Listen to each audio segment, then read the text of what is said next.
is around the same time Sally had her baby. Is there any chance you could have her baby?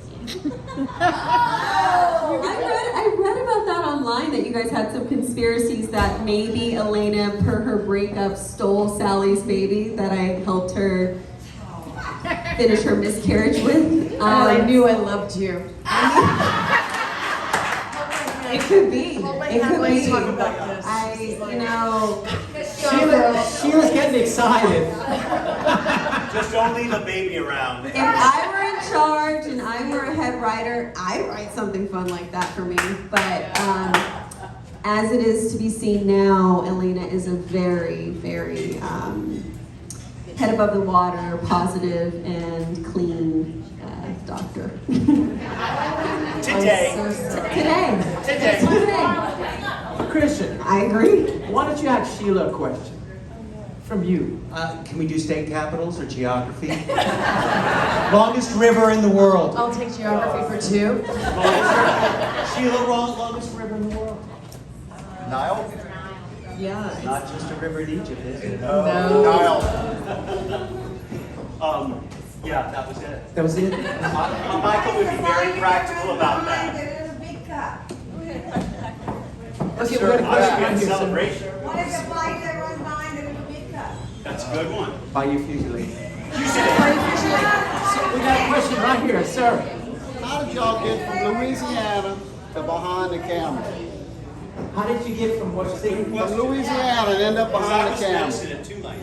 Oh wow! Yeah, I was waitlisted for my MCATs because in those days you needed a 4.0. Yeah, because it changes depending what the schools want. Oh yeah, I swam at Tulane, and a photographer was there. It's one of those stories, and I was trying to figure out how you got to pay. I was working at an auctioneer, and I was figuring out how are you going to pay for all this. I have 8 brothers and sisters, and Dad's military. That's get a military scholarship. So I was looking for that. This guy came in, and I still have the photo he took. I was diving in. I was swimming laps with actually, I was no longer. I had already graduated, so it was all the guys from med school still exercising at the Tulane pool, and I was still there just wanting to be in the group. I could do what you're doing. And he took a picture, and he turned out. He said, I remember. Oh, he was at one of the frat houses, young guy, and I had the most Cajun down the bayou friend, Brian, big black mustache, 12 years old, big black mustache, curly hair, built like a wall, and moved kind of like that. It's like, I said, come with me. And we went down there, and in those days it was Cheryl Teagues and Christy Brinkley. He had done these pictures. So years later, Don Diamont was found by the same guy. And we didn't know Cal Yee's a big photographer now. But Don Diamont, Cal Yee. Sexy Thoughts. Cal Yee, oh God. Remember that? That's way back. No, he was just a kid. Oh my God, Cal He Yee. was working out of a frat house. So now he's a big, but it was Don Diamont later on. So I got my first commercial. He hooked me up with a little agency, Dolly D. Martinez, great first agent name, right? Working in the basement of her house in Uptown. The husband's a renal doctor. She was a bored housewife. So I got my first gig was a Bart's root beer commercial. That's what I remember, the root beer. And I remember going, and they had a bucket. And you had to, drink and smile, drink and smile. No, I didn't know that part. You're supposed to drink and spit. Because if you keep drinking, it doesn't end well, necessarily. I went back to I had rented my first apartment uptown, and it was the garret of one of the old houses, uptown, 100 years old. The woman had taken me up there when I was all nervous renting my first apartment. It's a horrible segue, but it's so New Orleans. There's a big rope coiled on the bed. It was like a captain's cabin, and all you had was the dormer window you threw open. It was a long staircase. And she goes, in case of a fire, you throw that rope out the window, and you'll get out. That is the fire code in New Orleans, actually. You have to earn it. But yeah, so it was the root beer, and then I booked a PBS series after that. we did a trip up to New York, and I fell in love with it. On my first gig, I waited tables with Leona Helmsley at the Helmsley Palace for almost a year. The busboys were unionized because the mafia loved us. And they couldn't touch us, but she was held to the waiters. The Queen of Mean, she was called. And that's when I booked As World Turns. And that's where my friends on that show, where Meg Ryan was on, that's what, referring to Kim, Meg Ryan, Marissa Tomei, Margaret Collin, Justin Dees, these really amazing, and that's where I learned on Julianne Moore. Yeah. So there, that's the long version. No, that's great. Any more questions? Anybody? I have a question. Okay, go ahead. Okay, first of all, something you just said reminded me. How did you lose your New Orleans accent? I didn't have one. What? I was an Army brat. My mother apparently, and I don't, you don't always hear what your parents, that anyone has an accent actually. So she had a real soft one from Murat Street up at St. Anthony's on Canal Boulevard. And they have a whole different accent. Yeah, whole different, I can't do it. I can spend 5 minutes with Kevin, the owner of this place, and I'll be talking. Like that? Yeah, more down, like Golden Meadow. Oh, no. You don't go further than that and you start losing land. That makes me sound like I'm from New York. This is like someone who's at a cotillion in New England. That's what I end up with down there, and I'll pick it up because I grew up with those voices. But I have a big family, so you start with that. I traveled around when my dad was going base to base. I was born in Fort Bragg, actually. He was a Green Beret.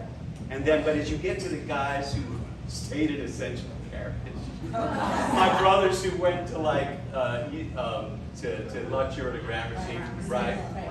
And then you start hearing like, "Who's in the yard?" My mom would say, "I said, that is your sons." That is your sons talking like that out in the yard.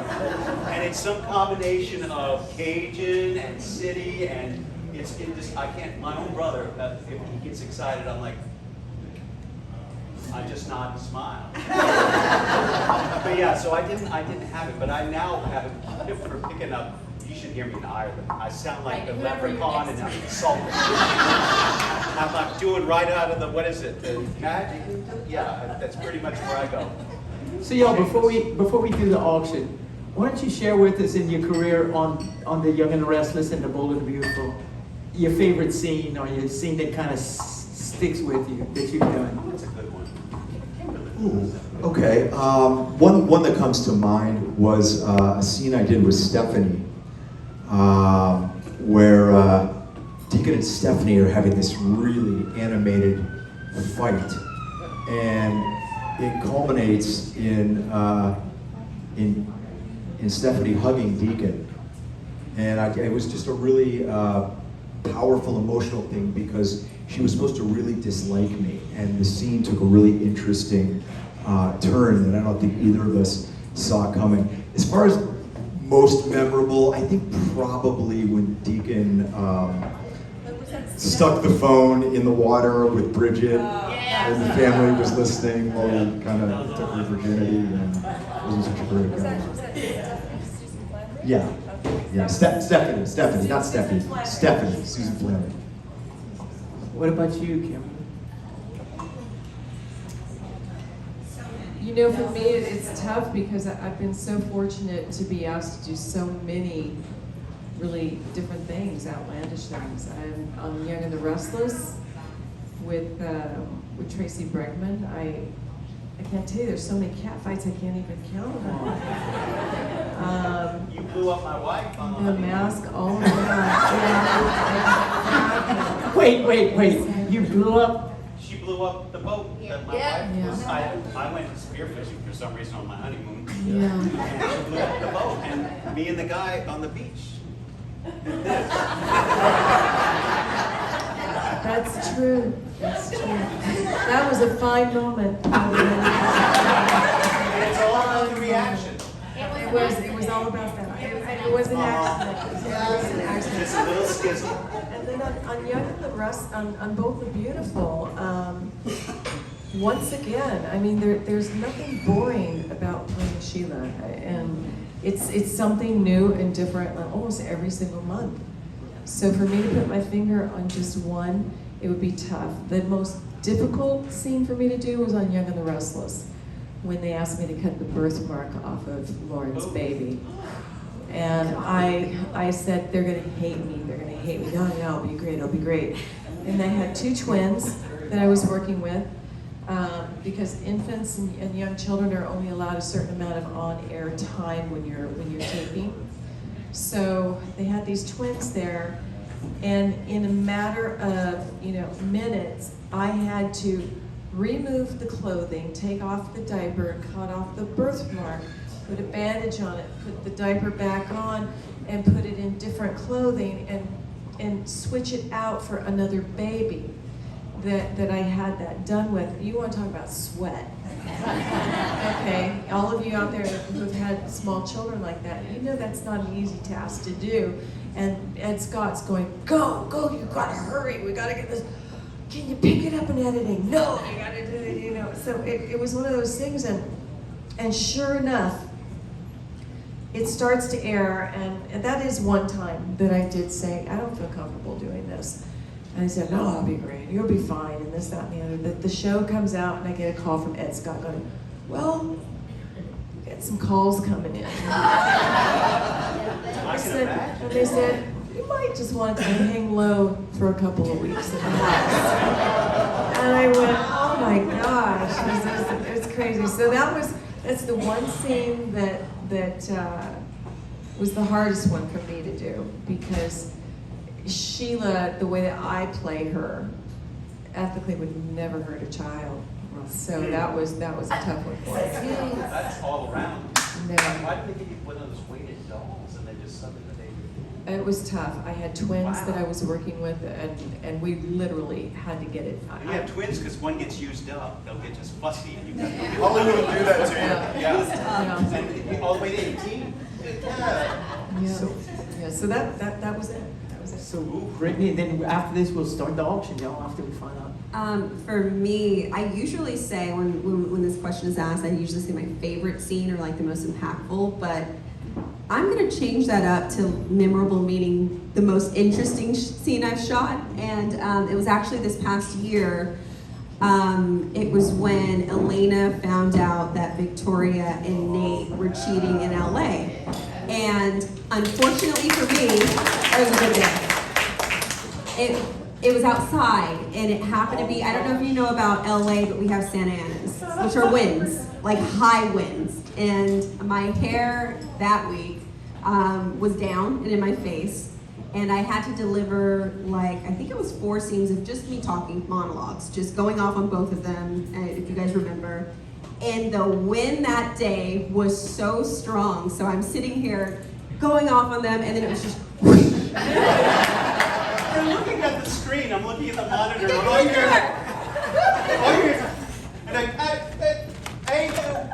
and you when I. Sounds good. What is she doing? And on top of that, I'm always cold. I have a sweater with me now. I just run cold. So I was freezing. So the whole time I had like probably the most lines I've had in a long time. And I'm just trying not to chatter through the stuff. It's just ridiculous, but I think it came out well. And it was everyone they cut to Amelia or somebody was like, she's got a ton of hair. It's like, oh, I thought the wig would just. It was the best. I thought you should have kept this with the wig. Yeah, that was mine. Chris, what's yours? Oh, I think I've been unlucky like Kimberly. It's just hard to. There were so many challenges. I like the ones where you end up seeing your family as your coworkers. There's that kind of trust. And Phyllis and I, Michelle, are good buds. And I remember talking about things coming down the chute. Suddenly, I'm a compulsive cleaner, and I'm there. So Michael's worried, and he's polishing the coffee table. And they just started doing it. I'm like, got it. And then we had to go search for evidence in a junk pile. They had everybody else going, call the detective. Everyone's looking for stuff. I come out with Lauren and I out of it. And then later on, they smash cut to the hospital, and Phyllis comes in. What's going on? I go, and Michael's just. They had this speech that was so good. It's like, and there were needles, and there were bugs, and it was the most disgusting thing I've ever. And Michelle Stafford, she's just like this. She's like, she's not supposed to be liking it. And all of a sudden, I just see her. I'm talking to her, and her head, she's just starts sinking out of the 2-shot. And they kept cutting her eye, and she's laughing. And then on cue, as I turned back, it's shit's coming back.